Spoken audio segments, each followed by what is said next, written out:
सरकार का रुख ये रहा है कि मंत्री महोदय बोलते हैं कि उन्होंने हमारी 5 मांगों को पूरी की है, लेकिन वो कोई भी 5 मांग स्पष्ट रूप से उन्होंने नहीं बताए। तीज कैसा मना आपने? देखिए, तीज तो इस बार हमारा बहुत ही रूखा सूखा मना है। अब तो ये सरकार ने आदेश कर दिया नो वर्क नो पे। अब उसका बोल रहे निलंबन भी कर दो अगर काम पे वापस नहीं आता, क्योंकि मामला स्वास्थ्य से जुड़ा हुआ है। तो सरकार तो अब आगे बढ़ रही है, कहीं ना कहीं से प्रेशर बन रहा है, क्या होगा? देखिए, सब संविदा कर्मियों को ना बहुत पहले से प्रेशर झेलने की आदत है। तो वीडियो बनाकर भी हमको संबोधित करके कहा है कि हमारी सरकार आएगी, बीजेपी की सरकार आएगी तो हम आपके लिए ये व्यवस्था करेंगे। पर आज वो ऐसी अंधी बहरी गूंगी जैसी सरकार शांत बैठी है।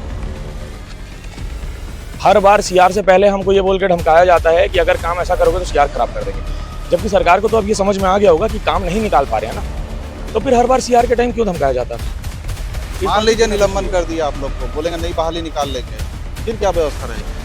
जो महिलाएं बहुत ही जो ज्यादा पढ़ी लिखी नहीं है उनको 1000 रुपए दे देंगे, पर जो एक पढ़ी लिखी महिलाएं हैं, ये जहाँ पे जो अगर एएनएम है, स्टाफ नर्स है, डॉक्टर है, ये लोग क्या अनपढ़ महिलाएं हैं? पढ़ी लिखी वर्किंग वुमेन व्यवस्था नहीं रहेगी। देखिए, ठीक है, 16,000 कर्मचारियों को निकाल देगी सरकार, निकाल दो। 16,000 वोट का रिस्क लेगी क्या है सरकार? छोड़िए 16,000 वोट, हम सबके पीछे 4-4 लोग हमारे घर के, क्या 64,000 वोट का रिस्क सरकार लेगी? प्रशासन को ये बताने के लिए, शासन को ये बताने के लिए कि भैया हम नहीं है वो जो लोगों को स्वास्थ्य लाभ से वंचित कर रहे हैं, आप हैं वो जो लोगों को स्वास्थ्य लाभ से वंचित कर रहे हैं। सरकार जागी क्या? उम्मीद तो है जाग जाएगी, क्योंकि कुंभकर्ण भी एक समय अपनी नींद से जागा था। सरकार ये सोच रही है कि फ्रीबीज दे के कि वो बहुत अच्छा कार्य कर रही है, तो सरकार को खुद रिजल्ट दिख रहा है। ये अभी जितना भी पूरा छत्तीसगढ़ आप खुद देख रहे होंगे, हड़तालों का राज्य बन गया है। हर सरकार संवेदनशील लग रही है, अगर सरकार परीक्षा ले रही है आपका भी। सरकार संवेदनशील होती तो 15वें दिन हम लोग यहाँ नहीं इतने धूप में नहीं खड़े रहते।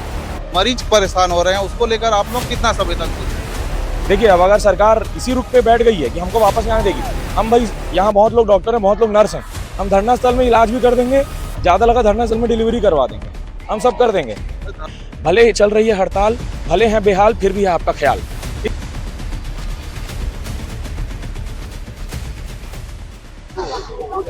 छत्तीसगढ़ में एनएचएम के कर्मचारी पिछले 14 दिनों से बेमियादी हड़ताल पर हैं। आप देख सकते हैं आज 5 किलोमीटर लंबी रैली कोरबा में निकालकर इन्होंने अपना विरोध प्रदर्शन किया है। आज 15वां दिन है और एनएचएम के कर्मचारी अपनी 10 सूत्री मांगों को लेकर सड़कों पर आज भी सरकार से अपनी मांगे कर रहे हैं। हम बात करेंगे एनएचएम के जो यहाँ पे पदाधिकारी हैं उनसे कि आखिर क्या उनकी मांगे हैं और सरकार अब किस निर्णय पर अभी तक पहुंची हुई है। अपना परिचय बताइएगा। जी, मेरा नाम इंजीनियर अनिश शर्मा है। एनएचएम के कोरबा इकाई में मैं कोषाध्यक्ष पद पर पदस्थ हूँ। क्या लग रहा है, क्या मांगे हैं आप लोग की और क्या सरकार कभी तक रुक रहा है? जी, हमारी मांगे जो 10 सूत्री हैं उसमें पहला है नियमितीकरण, संविलियन, स्थायीकरण, उसके बाद ग्रेड पे निर्धारण। वो हर चीज़ जो एमपी में सरकार ने किया वो हर चीज़ हमारे में है। सोशल सिक्योरिटी बेनिफिट्स, बीमा, मेडिकल लीव और अनुकंपा नियुक्ति सहित।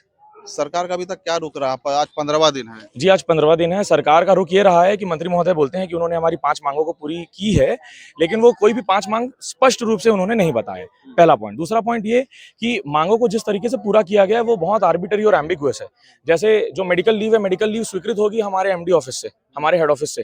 किसी को 4 दिन 5 दिन का मेडिकल लीव चाहिए, 2 दिन का मेडिकल लीव चाहिए, तो वो कैसे स्वीकृत होगी, है ना? जो लोगों का स्वास्थ्य बीमा है वो कराया गया है आयुष्मान आरोग्य से, तो भाई उसका तो लाभ आम जनमानस को नहीं मिल पा रहा, तो हमें कैसे मिलेगा?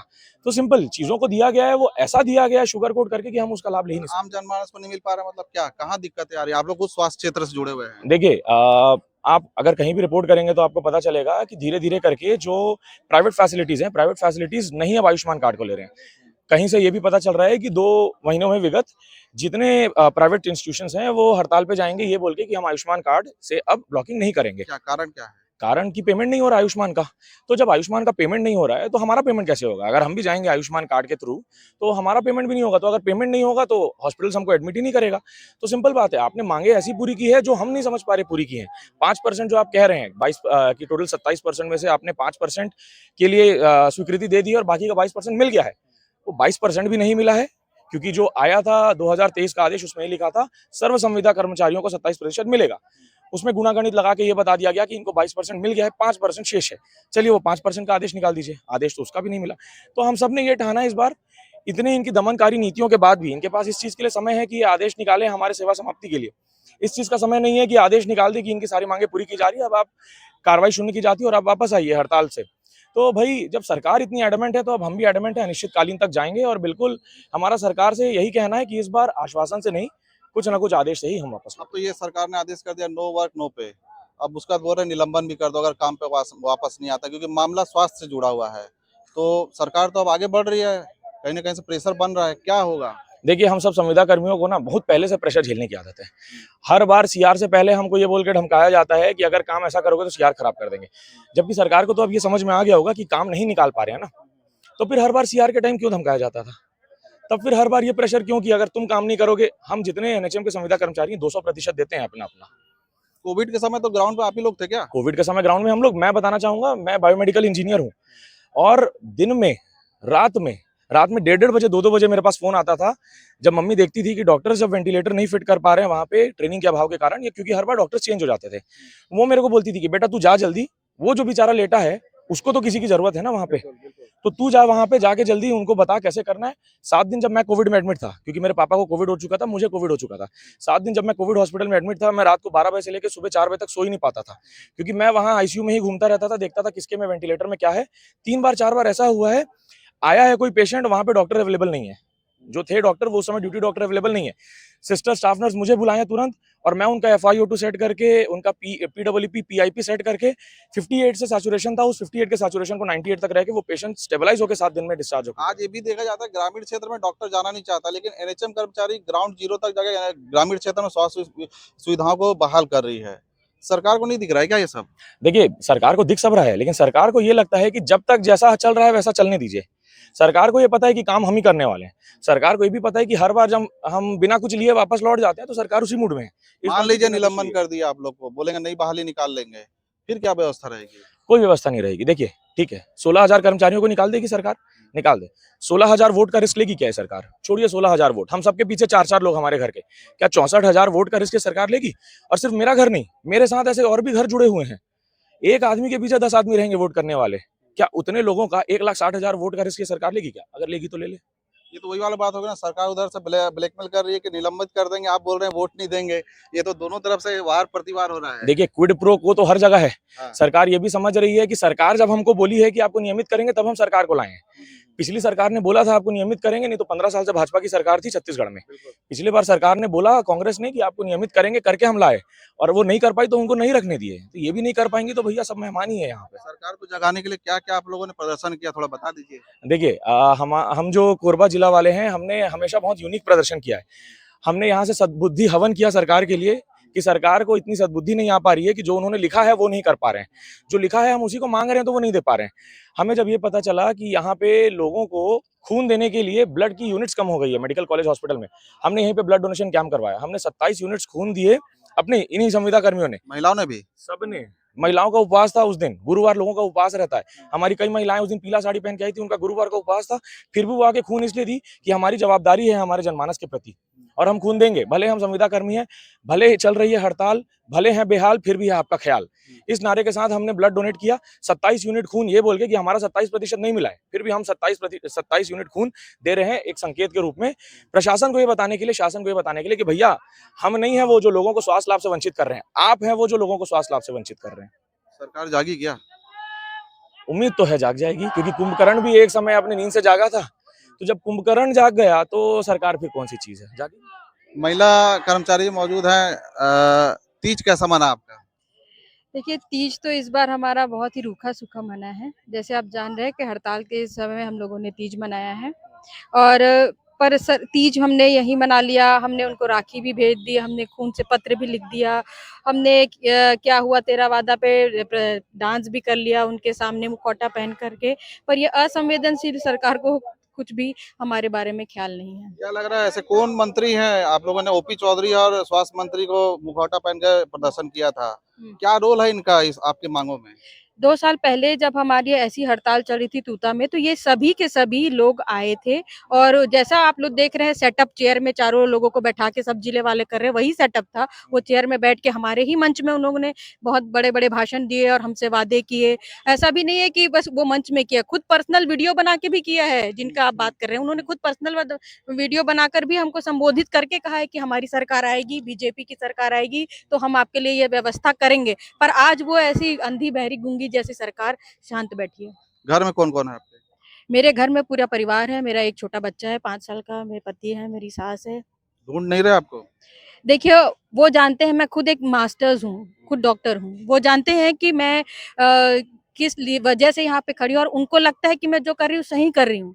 क्योंकि ये जो सरकार है कि उनको ये लग रहा है कि जो महिलाएँ बहुत ही जो ज़्यादा पढ़ी-लिखी नहीं है उनको 1000 रुपए दे देंगे। पर जो एक पढ़ी-लिखी महिलाएँ हैं, ये जहाँ पे जो अगर एएनएम है, स्टाफ नर्स है, डॉक्टर्स है, ये लोग क्या अनपढ़ महिलाएँ हैं? पढ़ी-लिखी वर्किंग वुमेन है, जो सुबह से आ रही है, अपने घर का काम कर रही है, बच्चों को स्कूल भेज रही हैं, फिर ऑफिस अपना ड्यूटी कर रही हैं, फिर घर जा रही, नाइट शिफ्ट भी कर रही हैं, पूरी मेहनत कर रही हैं। ये सरकार को संविदा में रखना है, इनको ऐसे महिलाओं को संविदा में रखना है और बाकी लोग को इनको 100 रुपए 1000 रुपए देना है। एक बताइए, सरकार जो फ्री बीज देती है, मुफ्त में चावल, 1000 रुपए मातृवंदन योजना, ये कितना लाभकारी है जनता के लिए और कितना लाभकारी है सरकार के लिए? होना क्या चाहिए? स्वरोजगार होना चाहिए कि ये फ्री बीज होना चाहिए? देखिए, होना तो आप भी जान रहे हैं कि होना क्या चाहिए, ठीक है? और अगर सरकार ये सोच रही है कि फ्रीबीज़ दे के कि वो बहुत अच्छा कार्य कर रही है, तो सरकार को खुद रिज़ल्ट दिख रहा है। ये अभी जितना भी पूरा छत्तीसगढ़ आप खुद देख रहे होंगे, हड़तालों का राज्य बन गया है। हर जितने भी कर्मी हैं, जितने भी विभाग में जितने भी वर्किंग लोग हैं, चाहे महिला हो, पुरुष हो, सभी लोग हड़ताल में। आज जब हम आ रहे थे, तो हमारे साथ हम 3 हड़ताली कोइंसाइड किए हम एक साथ, 3 लोग कर रहे थे। तो ये सिर्फ हमारे जिले का नहीं, सभी जिले में यही हाल है। तो ये सरकार के ऊपर है, वही समझ ले कि वो कितना नीतिपूर्ण कार्य कर रही है। अगर सरकार नियमितीकरण कर देती है आप लोग का, 10 में से 1 मांग पूरा हो गई, बैक हो जाएंगे कि पूरे 10 मांग पूरे होने चाहिए? देखिए, ये तो अब हमारे राज्य का डिसीजन है, परंतु सरकार प्रमुख मांग क्या है जो 2-3 मान ली अगर सरकार एक्सेप्ट कर लेती है फिर? प्रमुख मांग तो पहले जो ये ढिंढोरा पीट रही है कि उनको पद दे चुके हैं, हम इनके कार्यवाही विवरण में है, हमने इनको पैसा दे दिया है, उसका आदेश तो दे। हमारे अकाउंट में पैसे कितने, अभी आप देख लीजिए हमारे अकाउंट में कितने पैसे हैं, वो तो दे पहले, आदेश तो लेटर तो दे, आश्वासन ना दे, तब तो हम समझे कि ये कौन अपने कौन आश्वासन दे रहा है? मतलब ये कौन बयान दे रहा है कि हो गया 5 मांगे पूरी? जी, हमारे स्वास्थ्य मंत्री जी ने ही प्रेस कॉन्फ्रेंस करके कहा है कि हम लोग ने उनकी मांगे मान ली है और ये लोग हम हठकारिता करते हैं। पर अगर हमारे पास हमारे पैसे आ जाते तो हम कैसे करते? आप आश्वासन नहीं, आदेश दे दीजिए। ये आपके स्वास्थ्य विभाग में अरबों रुपए खरीदी भी होती है, उसके लिए है पैसा आप लोग रेगुलर या फिर आप लोग की मांग की पूरे करने के लिए सरकार कहीं ना कहीं से पीछे हट जा रही है, क्या लग रहा है? बिल्कुल यही सोच जो है, सोच में अच्छी सोच में कमी है। आप जो कह रहे हैं वो आप भी समझ जा रहे हैं। कैसा रहा इस बार तीज त्योहार आप लोग का? भैया तीज त्योहार तो हमारा ऐसा था कि हम यहीं बैठ के अपना तीज और त्योहार सारा चीज मना रहे हैं। किसको मिस किए? घर वालों को, सरकार को, किसको मिस कर रहे हैं? सरकार अगर मान जाती तो हम लोग का तीज त्योहार भी और अच्छे से जाता। सरकार मान ही नहीं रही है तो क्या कर सकते हैं हम। क्या कहना चाहेंगे अगर मुख्यमंत्री आ जाते हैं अभी आपके सामने या स्वास्थ्य मंत्री, क्या बात रखेंगी अपना? हमारा जो 10 सूत्री मांग है वही कहना चाहेंगे सरकार को कि हमारी मांग को मान ले जल्द से जल्द। हम लोग को इतना निराश ना करे कि हम 15वें दिन इतने हाई टेम्परेचर में यहाँ पे बैठे हुए हैं। सरकार संवेदनशील लग रही है अगर कि सरकार परीक्षा ले रही है आपका अभी भी? सरकार संवेदनशील होती तो 15वें दिन हम लोग यहाँ नहीं, इतनी धूप में नहीं खड़े रहते। मतलब परीक्षा जारी है आप लोग? परीक्षा ले रही है सरकार, तो हमारी परीक्षा ले रही है। क्या लगता है ये परीक्षा में आप लोगों को कितना और अभी कष्ट भुगतना पड़ेगा और मरीज परेशान हो रहे हैं, उसको लेकर आप लोग कितना संवेदनशील है? देखिए, मरीज परेशान है, इसकी हमें बहुत दुख है, क्योंकि सरकार ने हमको नियुक्त इसलिए किया था कि हम जनमानस को स्वास्थ्य दे सकें, लेकिन हम नहीं दे पा रहे हैं, इसका हमें दुख है। लेकिन मुझे लगता है कि सरकार को उन्हीं मरीजों ने चुना था, सरकार को भी सोचना चाहिए उनके बारे में। और हम तो इतना सोच रहे हैं कि हम यहाँ से, देखिए अब अगर सरकार इसी रुख पे बैठ गई है कि हमको वापस नहीं आने देगी, हम भाई यहाँ बहुत लोग डॉक्टर हैं, बहुत लोग नर्स हैं, हम धरना स्थल में इलाज भी कर देंगे, ज्यादा लगा धरना स्थल में डिलीवरी करवा देंगे, हम सब कर देंगे। धरना स्थल में लेकिन आपके एक साथी की जान भी चली गई, जी बिल्कुल, ये बहुत दुख के किस साथ, तरह की विडंबना है? बहुत दुख के साथ हमें ये बताना पड़ रहा है कि बस्तर के हमारे वो साथी स्वर्गीय मरकाम जी, वो आज हमारे बीच नहीं है। ऐसे ही कितने लोग जो एक धरना के बाद दूसरी बार धरना करेंगे सोचे, धरना से वापस लौटे और अगले धरना तक वो रहे नहीं। इसलिए हमने सोचा इस बार इस हड़ताल को हार या पार करेंगे, क्योंकि पता नहीं अगले हड़ताल तक, अगले धरना तक मैं रहूं या ना रहूं। सरकार उनके बारे में सोचे ना सोचे, हम संविदा कर्मी हैं, हमें उनके बारे में सोचना है।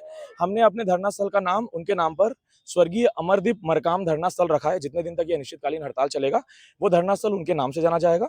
और उस शोकाकुल परिवार के लिए हमने सोचा है, हमने यहाँ से मुहिम चलाई है, हम कुछ पैसे जोड़कर, जिससे जितना बन पड़े उतना जोड़कर हम उन्हें भेजेंगे। आखिरी सवाल, नोटिस मिलना चालू हुआ कि नहीं आप लोग को? जी बिल्कुल, नोटिस मिलना चालू हो गया, हम सबको नोटिस मिल चुका पर्सनली।